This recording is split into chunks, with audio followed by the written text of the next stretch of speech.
میری طرف سے آپ تمام لوگ مبارکباد کے مستحق ہیں کہ وہ کام ان اللہ و ملائکتہ یصلون علی النبی کہ اللہ اور اس کے حبیب پر اس کے فرشتے درود و سلام پیش کر رہے ہیں، اور پھر ہمیں چنیدہ لوگوں کو یا ایھا الذین آمنوا، اس میں یا ایھا الناس نہیں ہے، پورے قرآن میں یا ایھا الناس آیا ہے، لیکن بہت کم جگہ پر یا ایھا الذین آمنوا، تو یہ چنے ہوئے لوگ ہوتے ہیں۔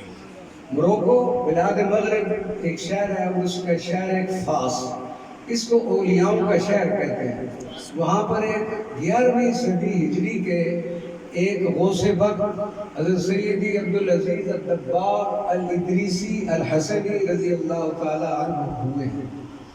تو یہ امی ولی تھے، لیکن اللہ تعالیٰ نے آپ کو غوث وقت اور غوث زمان بنایا۔ ان کے جو مرید تھے اور خلیفہ تھے، ان کا نام ہے ابن مبارک الجماسی۔ ان کے مرید بھی ہیں اور خلیفہ بھی ہیں، اور یہ وہ شخصیت ہے کہ جنہوں نے سیدی عبدالعزیز الدباغ کے جو ملفوظات ہیں، صرف 5 یا 6 ماہ کے ملفوظات ہیں، وہ الابریز کی شکل میں ہمارے پاس موجود ہیں۔ یہ کتاب عربی میں ہے الابریز، یہ خطبات ہیں یا ملفوظات ہیں سیدی عبدالعزیز الدباغ کے۔ تو احمد مبارک الجماسی نے پوچھا کہ حضرت مجھے یہ بتائیں کہ درود و سلام پڑھنے کی وجہ سے جنت جو ہے وہ پھیلتی ہے، جنت جھومتی ہے، تو اس کی وجہ کیا ہے ہمیں سمجھیے۔ تو آپ نے فرمایا کہ ان الجنت اصلھا من نور النبی صلی اللہ علیہ وسلم، کہ جو جنت ہے وہ نبی کریم صلی اللہ علیہ وسلم کے نور سے تخلیق کی گئی ہے۔ سبحان اللہ۔ اور ہر اصل جو ہے وہ اپنی اصل کی طرف جاتی ہے، تو ہر وقت وہ نبی کریم صلی اللہ علیہ وسلم پر کوئی درود پڑتا ہے تو وہ جنت مچلتی ہے۔ اور اللہ تبارک و تعالیٰ نے اس جنت کو پابند کیا تھا، وگرنہ سرکار دو عالم صلی اللہ علیہ وسلم کی حیات مبارکہ میں بھی جنت دنیا میں آ جاتی اور حضور کے ساتھ رہتی۔ تو یہ درود و سلام کے فضائل میں سے ایک بتایا۔ دوسرا حضرت امام شافعی رضی اللہ تعالیٰ عنہ نے فرمایا کہ ان اللہ و ملائکتہ آیت کے ضمن میں آپ فرماتے ہیں کہ یہ درود و سلام پڑھنا فرض ہے۔ اور اسی طرح شفا بتعریف حقوق المصطفیٰ صلی اللہ علیہ وسلم میں حضرت قاضی ایاز مالکی نے لکھا ہے کہ درود و سلام پڑھنا فرضیت ہے۔ اب شیخ اکبر ابن عربی کو دیکھتے ہیں تو آپ نے فرمایا کہ یہ جو درود ہم پڑھتے ہیں اس کا سب سے زیادہ فائدہ پڑھنے والے کو ہوگا۔ نبی کریم صلی اللہ علیہ وسلم کی ذات ورفعنا لک ذکرک کا ہے سایہ تو ہم نے ان کا درود پڑھ کے یہ تو ہمارے اپنے لیے فائدہ ہے۔ تو لہذا آپ کثرت سے اور تسلسل سے درود و سلام پڑھا کریں۔ مجھے آج بڑی خوشی ہوئی۔ ابھی آپ کو اس کتاب کے بارے میں بتاتے ہیں کہ دلائل الخیرات و شوارق الانوار فی ذکر الصلاۃ والسلام علی النبی المختار یہ کیا گیا ہے، اس کے مصنف کون ہیں، کیونکہ آپ نے پڑھنا شروع کر دیا ہے۔ ابن عربی رحمۃ اللہ علیہ فرماتے ہیں کہ نبی کریم صلی اللہ علیہ وسلم پر پڑھا جانے والا درود و سلام ہر حال میں مقبول ہے۔ ہمیں اپنی نمازوں کا، اپنے زکوٰۃ کا، اپنی حج کا کسی بات کا علم نہیں، لیکن یہ واحد عمل ہے کہ جو ہر حال میں قبول و منظور ہے۔ شام کے ایک بہت بڑے بزرگ ولی کامل حضرت ابو سلیمان الدارانی، درایا میں آپ کے مزار میں نے الحمدللہ حاضری دی ہے، تو آپ نے فرمایا کہ الصلاۃ علی النبی لا ترد، کہ نبی کریم صلی اللہ علیہ وسلم پر درود و سلام پڑھنے والا کبھی یہ واپس نہیں کیا جاتا، ہر حال میں قبول ہے۔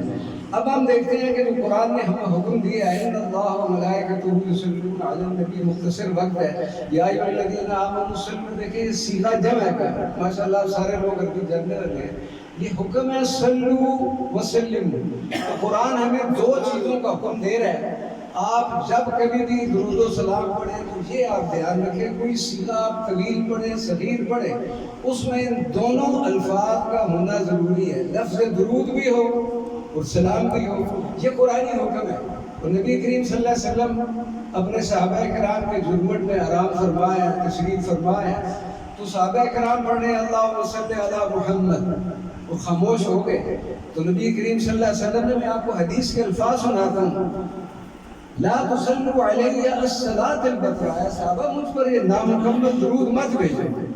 لا تصلوا علی الصلاۃ البترا، بترا کہتے ہیں نامکمل، انکمپلیٹ درود پاک. تو ہمارے آپ سمجھا وما الصلاۃ البترا، یہ نامکمل درود کیا ہے؟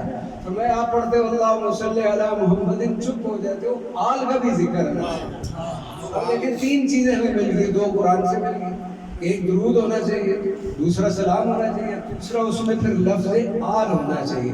اس کے بغیر جو ہے وہ درود نامکمل رہے گا. اللہ وسلم جتنا لمبا سیغہ ہو، جتنا چھوٹا سیغہ ہو، یہ دھیان رہے آپ کو کہ اللہم صلی علی محمد وعلی آل محمد، اس کے بعد پھر اصحاب محمد و اولیاء محمد، ایک طویل درود ہے. لیکن تین چیزوں کا ہونا ضروری ہے. تو یہ آپ دھیان رکھیں جب بھی کبھی آپ درود و سلام پڑھیں. اچھا اکثر ہمارے یہاں یہ بڑی تنقید کی جاتی ہے کہ درود ابراہیمی پڑھو. درود ابراہیمی جو ہے صرف درود ہے، اس کے اندر صلات نہیں ہے، اس کے اندر صیغہ جو سلام ہے وہ نہیں ہے. اکثر لوگ کہتے ہیں کہ درود ابراہیمی پڑھو. بھائی درود ابراہیمی اگر نماز سے باہر پڑھا جائے گا انکمپلیٹ ہے. اچھا نماز میں کس طرح کمپلیٹ ہے؟ اس کے بعد ہم پڑھتے ہیں السلام علیکم ایھا النبی، تب کمپلیٹ ہے. اس لیے اگر آپ نے درود ابراہیمی بھی پڑھنا ہے تو اس میں اللہم صلی وسلم ایک لفظ کا اضافہ کر دینا. قرآن کہہ رہا ہے، ورنہ قرآن کی مخالفت ہو جائے گی. صلو وسلموا، درود اور سلام پڑھنا ہے. لہٰذا یہ دو تین چھوٹی باتیں ہیں، ان کو آپ ذہن میں رکھیں. اب سوال یہ ہے کہ یہ تو دلائل الخیرات ہے یا کیا چیز ہے؟ دلائل الخیرات مختصراً آپ کو بتاتا ہوں تاکہ آپ کو یاد رہے. یہ درود و سلام کا ایک گلدستہ ہے. درود و سلام کا ایک یہ گلدستہ ہے. ایک ولی کامل ہوئے ہیں 8ویں صدی ہجری کے مراکش میں. ان کا اس میں